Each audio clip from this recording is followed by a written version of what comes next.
I got a letter in the mail, and it was signed by a man, Eddie Lehman, the greatest trainer that was ever here. When I got the letter, my first reaction was, there's a Hall of Fame at Parx, because it was the first year. Loved handicapping. I wait for the past performances to come, bring them home at night, and I'd study them. The first newspaper I worked for, they said, okay, we'll put you in there.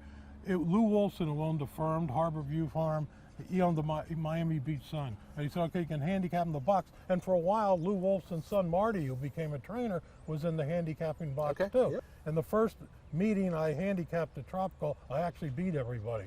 I won my debut. One thing I didn't have is I didn't have knowledge of horses. Not that I'm the natural, but I thought I'm going to walk horses and see what that's like, see what the thoroughbreds are like. And I've gotten to see great horses run. I saw Damascus win at Saratoga, and he actually got a standing ovation from the crowd. Broadbush, I think that is the most famous race scene.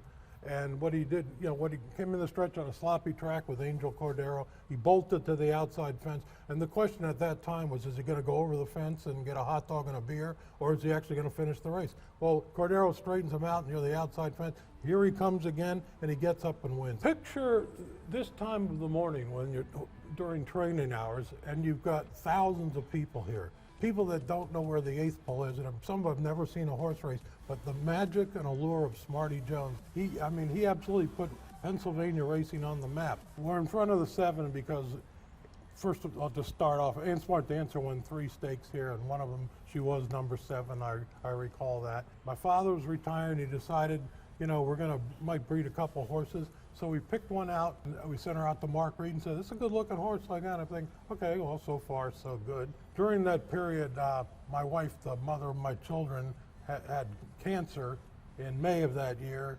and died in December. That was 2006. And my father said, we're going to name the horse after Ann. And I said, I remember telling my father, I said, how do you know it's going to be a filly? Right. I know there's a 50-50 chance, but he was so sure. He said, oh, it's going to be a filly. Okay, it was a filly, of course. They kept saying she could be all right. But what really got me is when she started running. I can honestly tell you, I've seen 9 million races, but when you have a horse that you bred is running, it's so nerve-wracking. Yeah, this was my favorite spot to watch all the races, and it had some success up here. When I saw her cross the wire and I say she won 3 stakes, it was an absolute thrill. And what I do is, all the other people that had come out for the day to see her run were generally over near the winner's circle, and I'd look over to see their reaction, and I felt proud, and for everybody that did all the work to make it possible.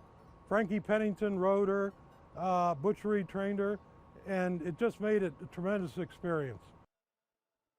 They're popular, and the thing is, I can honestly tell you, I take it seriously. At the end of the day, if I'm walking out, you don't know if I had 10 winners or 1, but I know. Well, I think, I've said before, I think the most important thing, I really believe, is if you teach yourself how to watch a race better, and you realize when you've seen something special or something that wasn't special to use against the horse next time, I think that's really key.